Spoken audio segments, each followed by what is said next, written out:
नेमतें बहुत सारी हैं, उन नेमतों में ये सांस भी अल्लाह तबारक व तआला की नेमत है और इतनी अजीम शान नेमत है कि एक सांस लेने पर दो नेमतें मौजूद हैं और हर नेमत पर अल्लाह का शुक्रिया अदा करना जरूरी है। बस आप इसी बात पे तवज्जो करेंगे। अब सरे शाम से लेके अब तक आप बैठे और न जाने कितनी आपने सांसें लिया होगा, ये आप शुमार भी नहीं किए होंगे, न शुमार कर सकते हैं, मगर एक सांस पे दो नेमत अल्लाह की मौजूद है और हर नेमत पर अल्लाह का शुक्रिया अदा करना जरूरी है। मेरे इस्लाम के प्यारे, आप ये कहोगे मुफ्ती साहब एक सांस पर किस तरह दो नेमतें मौजूद हैं? मैं ये कहूंगा कि आप जानते हो जो आप ये सांस अंदर लेते हो ये भी अल्लाह की नेमत है और जो सांस बाहर करते हो ये भी अल्लाह की नेमत है। ये मैं अपनी तरफ से नहीं कहता, बल्कि हजरत शेख सादी रहमतुल्लाह अलैह का नाम सुना होगा। इन्होंने अपनी किताब गुलिस्तान के पहले सफे पर दीबाचे के अंदर इस हकीकत को वाज़े कर रहे हैं कि हर नफ्से की मीरावत मुमत्ते हयातस वहर की कर्मी आयत मुफफ़हे साहब, यानी जो सांस अंदर जाती है वो भी नेमत है और जो सांस बाहर आती है वो भी नेमत है और हर नेमत पर और हर सांस पर दो नेमतें मौजूद हैं जिन पे अल्लाह का शुक्रिया अदा करना जरूरी है। बेशक है, वाह जिंदाबाद, सुभान अल्लाह, सुभान अल्लाह। आप इसी बात पे गौर करें, ये सांस अंदर गई तो सांस का अंदर जाना भी नेमत और यही सांस बाहर आई तो इस सांस का बाहर आना भी नेमत। अगर ये सांस अंदर जाए और बाहर ना आए तो आप किसी दूसरी दुनिया में सैर करते हुए नजर आएंगे। ये सांस अल्लाह तबारक व तआला की इतनी अजीम शान। एक सांस लेने पर दो नेमतें हैं और हर नेमत पर अल्लाह का शुक्रिया अदा करना जरूरी है। अब आप बताएं यहाँ पे इतने लोग अभी मौजूद हैं और कितने लोग अपनी जरूरत के पेशे नजर चले गए। आप बताएं इस मजमे में या स्टेज पर या आपके इस गांव में या अगल बगल कोई ऐसा आदमी है, कोई ऐसे मौलाना साहब हैं या कोई मुफ्ती साहब हैं या पीर साहब हैं जो एक सांस लेने पर दो मरतबा अल्लाह का शुक्रिया अदा करते हैं? आपके ये हसनपुर गुर्रा की सरजमीन पर कोई बुजुर्ग ऐसे नहीं है जो एक सांस लेते हैं तो दो मरतबा अल्लाह का शुक्रिया अदा करते हैं? कोई है अगर तो बताएं। मौलाना सुल्तान साहब, हम ऐसे बुजुर्ग की हम लोग प्रोग्राम वगैरह खत्म करके ज़ियारत कर लें। आपके इस गुर्रा की सरजमीन की क्या तखसीस है? पूरी दुनिया के अंदर शायद कोई ऐसा मुसलमान होगा जो ये कहे कि मैं एक सांस लेता हूँ तो दो मरतबा अल्लाह का शुक्रिया अदा करता हूँ। पूरी दुनिया में शायद कोई होगा, मेरे ख्याल में तो नहीं है और ये दावा भी नहीं किया जा सकता है कि कोई नहीं होगा। ये मुहाल तो नहीं है, लेकिन बैदुल वक़्त जरूर है। आज तक तो हमने कोई आदमी ऐसा नहीं देखा, कोई मुत्तकी ऐसा नहीं देखा, कोई परहेजगार ऐसा नहीं देखा, कोई वली ऐसा नहीं देखा, कोई पीर ऐसा नहीं देखा जो एक सांसें ले, एक सांस ले और दो मरतबा अल्लाह का शुक्रिया अदा करे। हमने नहीं देखा, आपने देखा है? अरे बोल दीजिए थोड़ा सा, देर तक नहीं बुलाए। आपने भी नहीं देखा, हमने नहीं देखा। हमारे सूफी अल्लाह सुल्तान साहब हैं, इनसे पूछे, इन्होंने भी नहीं देखा। नकीबे अहले सुन्नत साहब हैं तो इनसे भी पूछेंगे। मौलाना शमसुल हक साहब हैं और भी जितने हक साहब यहाँ रौनक स्टेज हैं, आप इनसे पूछेंगे तो ये भी कहेंगे हमने नहीं देखा।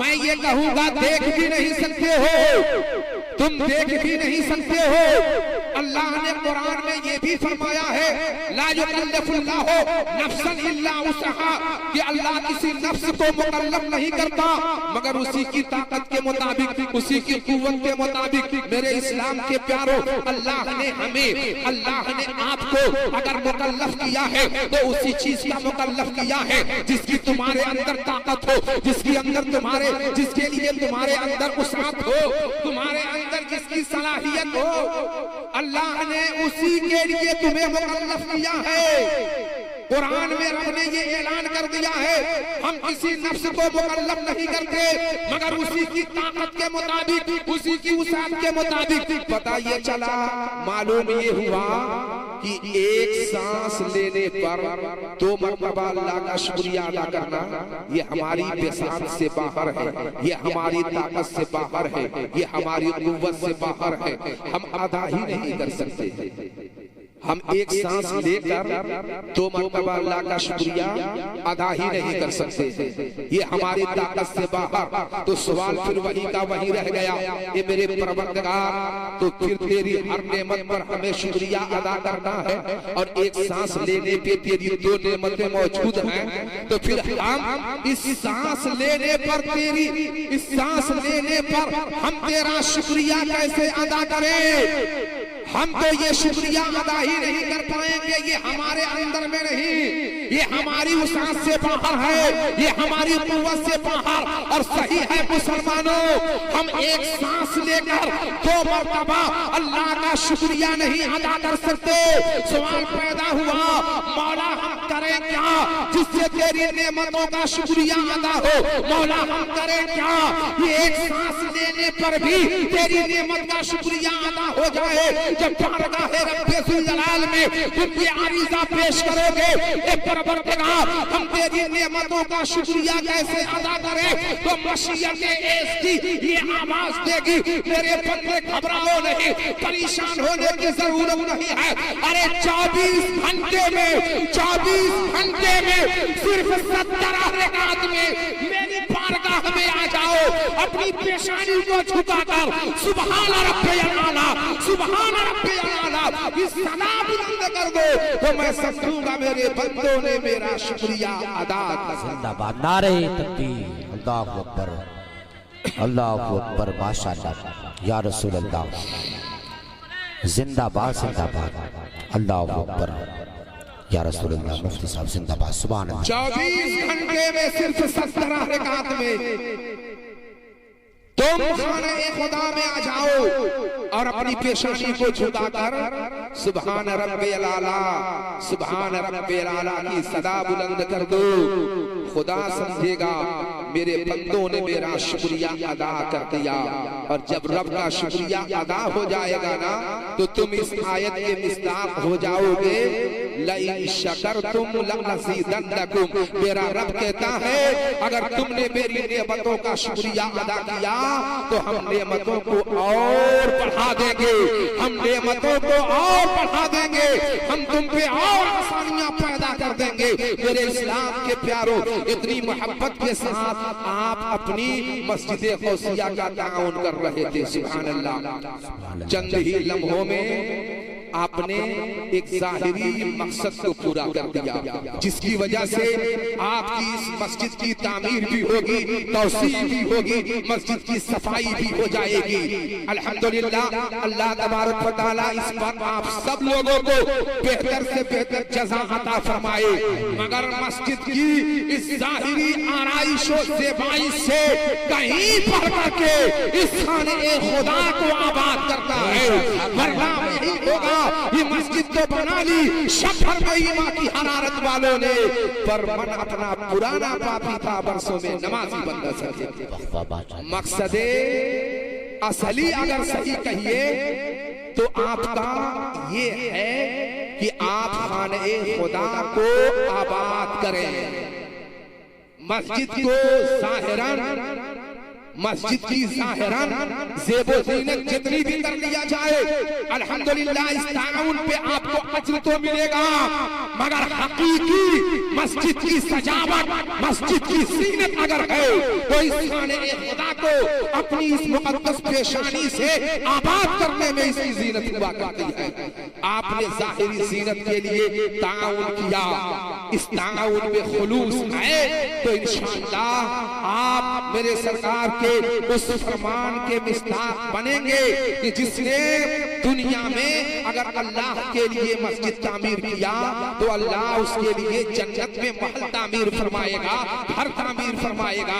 आप उस फरमान के मिस्ताक तो होंगे, मगर मेरे प्यारो अगर ये मस्जिद बनाने के बाद अगर वीरान रह गई, आबाद तुमने नहीं किया, तो कल यही मस्जिद जिसे तुमने बड़ी मेहनत से बनाया है, बड़ी मेहनत से संवारा है, बड़ी मेहनत से निखारा है, यही मस्जिद कल क़यामत के मैदान में तुम्हारे दामन को पकड़ लेगी और रब्बे जुल जलाल की बारगाह में गवाही देगी, मौला हसनपुर मोहल्ला के मुसलमानों ने मुझे खूब बनाया, मुझे खूब निखारा, मुझे खूब सजाया, मगर मेरे परवरदिगार इन्होंने मुझे आबाद नहीं रखा, मुझे इन्होंने वीरान रखा है।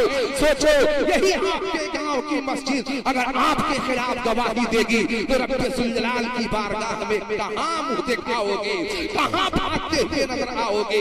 पैगाम ये देना है कि जिस प्यार के साथ, जिस मोहब्बत के साथ, जिस हुस्न नीयत के साथ तुम अपनी मस्जिद का ताउन कर रहे थे या ताउन कर रहे हो या इसे बना रहे हो, उससे कहीं ज्यादा इसे आबाद करने के बारे में सोचो। सजदे तो टीना और मड़ई में भी हो सकते हैं, आलिशान इमारत ही कोई जरूरी नहीं।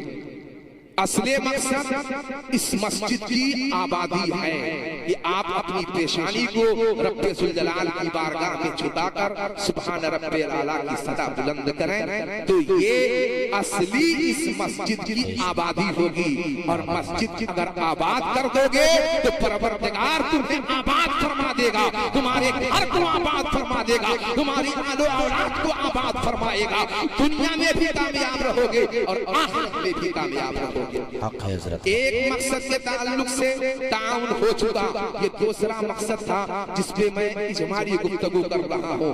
वाक़े की रोशनी में और इसकी मजीद वजाहत कर दिया जाए और ये पैगाम दे दिया जाए कि नमाजों से मोहब्बत, नमाज से मोहब्बत पैदा करो, नमाज से मोहब्बत पैदा करो, ये असल मस्जिद की सीनत है। आपने सुना होगा अमीरुल मोमिनीन फारूक आज़म रज़ी अल्लाह तआला अन्हु का नाम नामी, और इसमें क्या अमीरुल मोमिनीन फारूक आज़म के दौर में एक सालेहा औरत जो मस्जिद में नमाज पढ़ने के लिए जाती है, क्योंकि अभी अमीरुल मोमिनीन फारूक आज़म ने औरतों को मस्जिद में जाने से रोका नहीं था, मना नहीं किया गया, तो मस्जिदों में औरतें भी नमाज के लिए जाती थी। एक सालेहा औरत आपके दौर में मस्जिद में जब नमाज पढ़ने के लिए जाती तो एक नौजवान उस सालेहा औरत के पीछे हो लेता। जब वो नौजवान सालेहा औरत के पीछे पीछे चलता, वो औरत आगे आगे चलती, औरत को एहसास हो जाता कोई नौजवान मेरा पीछा कर रहा था, कर रहा है। तो एक दिन जब ऐसा हुआ, उस औरत ने नजरअंदाज किया, कोई नौजवान मेरे पीछे पीछे है। आज यही सूरत हाल है ना हमारे मुस्लिम मुआशरे में, मुस्लिम नौजवानों किसके पीछे पीछे चलना चाहिए और चलते ये किसके पीछे पीछे। औरत को एहसास हो गया कोई नौजवान मेरा ताक़त कर रहा, मगर उसने नजरअंदाज किया, कुछ कहा नहीं। जब दूसरा दिन आया, फिर जब वो औरत मस्जिद की तरफ गई तो वो नौजवान फिर उसके पीछे पीछे हो गया। उस दिन भी उस औरत ने नजरअंदाज किया, कुछ नहीं कहा। तीसरे दिन फिर वही सूरत पेश आई कि वो औरत मस्जिद में नमाज पढ़ने जा रही है और ये नौजवान फिर उसके ताक़ुब में निकल गया, उसके पीछे पीछे चलने लगा। आज वो सालेहा औरत ठहर गई, रुक गई, और रुकने के बाद उस औरत ने उस नौजवान से मुखातब होकर कहा, नौजवान क्या बात है, क्या मामला है, मैं देख रही हूँ कि 2-3 रोज से तू मेरा ताक़त कर रहा है, मेरा पीछा कर रहा है, तुम्हारी टेंशन है क्या? तो उस नौजवान ने कहा मेरी टेंशन यही है कि मैं तुमको चाहता हूँ। आपके भाषा में मैं अल्फाज बोल मेरी तकरीर सामीन के ज़हानत के एतबार से होती है, अहले स्टेज के एतबार से नहीं। उस औरत ने जब कहा कि क्या तुम्हारी टेंशन क्या है, तुम मेरे पीछे पीछे क्यों लगे हुए हो, क्या मामला? तो इस नौजवान ने क्या कहा, मैं तुम्हें चाहता हूँ, मुझे तुमसे प्यार हो गया, मुझे तुमसे मोहब्बत हो गई, मैं तुम्हें पाना चाहता हूँ, मैं तुम्हें हासिल करना चाहता हूँ। वो नेक औरत, सालेहा औरत, इतना सुना पैरों तले जमीन खिसक गई, अपने एहसासों इदराक पर एहसासातों